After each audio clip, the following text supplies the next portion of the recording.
الانفطار نام پہلی ہی آیت کے لفظ انفطرت سے ماخوذ ہے۔ انفطار مصدر ہے جس کے معنی پھٹ جانے کے ہیں۔ اس نام کا مطلب یہ ہے کہ یہ وہ صورت ہے جس میں آسمان کے پھٹ جانے کا ذکر آیا ہے۔ زمانہ نزول اس کا اور سورہ تکویر کا مضمون ایک دوسرے سے نہایت مشابہ ہے۔ اس سے معلوم ہوتا ہے کہ دونوں صورتیں قریب قریب ایک ہی زمانے میں نازل ہوئی ہیں۔ موضوع اور مضمون اس کا موضوع آخرت ہے۔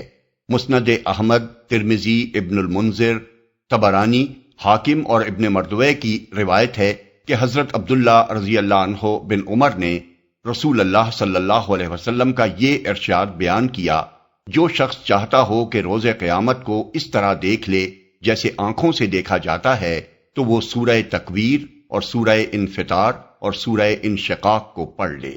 اس میں سب سے پہلے روز قیامت کا نقشہ کھینچا گیا ہے اور یہ بتایا گیا ہے کہ جب وہ پیش آ جائے گا تو ہر شخص کے سامنے اس کا کیا دھرا سب آ جائے گا۔